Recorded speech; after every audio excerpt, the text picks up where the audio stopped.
Selanjutnya dari hamba Allah di Bogor, Buya. Assalamualaikum warahmatullahi wabarakatuh. Waalaikumsalam warahmatullahi wabarakatuh. Semoga Buya dalam keadaan sehat walafiat. Amin.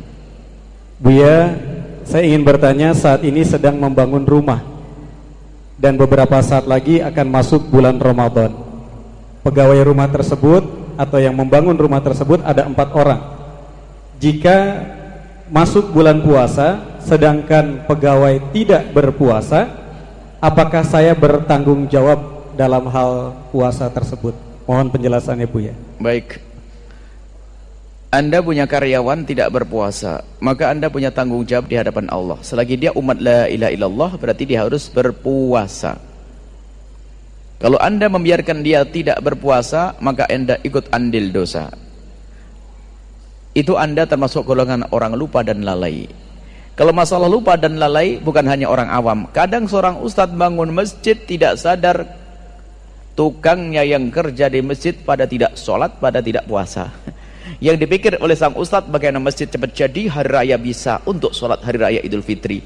Tak tahu yang ustadznya masuk neraka gara-gara tukangnya yang kerja tidak sholat dan tidak puasa. Hati-hati, kita sering lupa dan lalai. Dan dulu waktu membangun pondok pesantren di Al-Bahjah memang kita menemukan kesulitan yang serupa. Waktu bangun kita pengen punya tukang kan sedikit, kita cari tukang 6. Masya Allah, cari tukang yang sholat susahnya. Dapat tukang yang sholat, keneknya tidak sholat, batal lagi. Ya Allah, susahnya. Akhirnya dapat kita ngambil dari kota lain yang sholat 6 orang. Setelah kita dapat tukang 6 yang sholat, Masya Allah, ada orang membantu masjid sama membantu pondok beberapa lokal. Saya hanya mikir, aduh tukangnya bagaimana, ibadah saya aja belum tentu terima, kok saya sudah buat dosa. Saya mikir, saya hanya pesan kepada yang bangun tadi, tolong yang kerja saya tidak mau tahu deh, pokoknya saya pusing cari tukang yang sholat. Jangan-jangan tukang ahli neraka semuanya. Saya ngomong gitu waktu itu. Akhirnya saya ngomong, carikan tukang yang sholat. Tak taunya betul, mandornya sudah ngasih komando, semua yang kerja harus sholat. Subhanallah, dugaan saya kalau tukang ahli neraka salah, ternyata banyak tukang ahli surga. Waktu masjid baru pertama tukang ada 60 orang sama ini, semuanya sholat jamaah. Diarahkan mau, karena mereka adalah umat la ilaha illallah. Cuman mohon waktu sholat jangan diambil waktu istirahatnya, tambah deh 15 menit untuk sholat.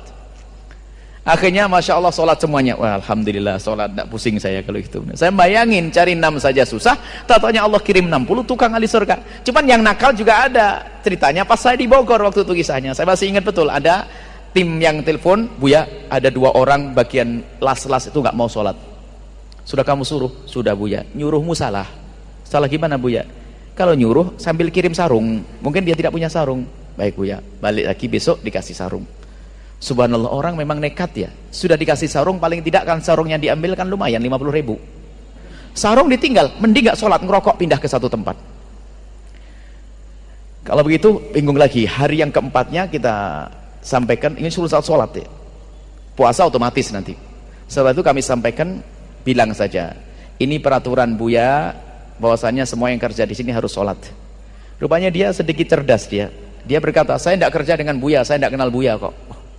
Memang dia kerjanya sama mandornya tadi, bener juga kan dia, saya tidak kerja sama Buya.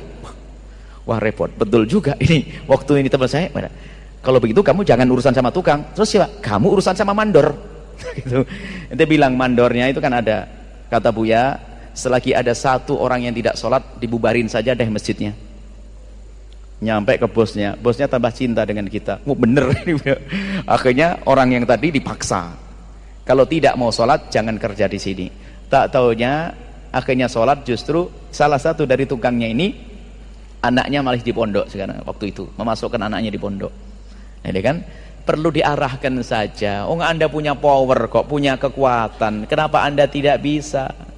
Anda beri kesempatan dong, tambah waktu 10 menit untuk sholat. Kalau perlu Anda kasih bonus deh sedekahnya, yang sholat kasih 500 rupiah atau 1000, 2000 kayak. Atau yang puasa, makanya kami sampaikan, kalau puasa tolonglah diringankan, kasih diskon 1 jam deh untuk istirahat. Tadi saya sampaikan di awal, biar bisa puasa. Wah Anda pahalanya gede, meringankan, gak akan mengurangi kerjaan.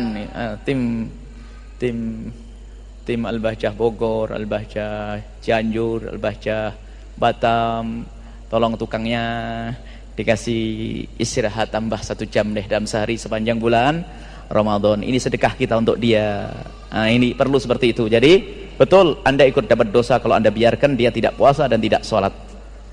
Subhanallah, semoga Allah mengirim kepada kita tukang ahli surga. Semuanya jadi ahli surga. Dia masuk surga pun tidak akan terima kalau sendirian. Melihat bosnya, Anda melihat bosnya masuk neraka. Ya Allah, saya kerja di dia gara-gara suruh sholat, saya jadi sholat masuk surga. Kok dia masuk neraka? Ya Allah, masukin ke surga dong dia. Gitu nanti. Kita pengen selamat semuanya. Selesai ya? Mudah. Ajak semuanya untuk bisa sholat.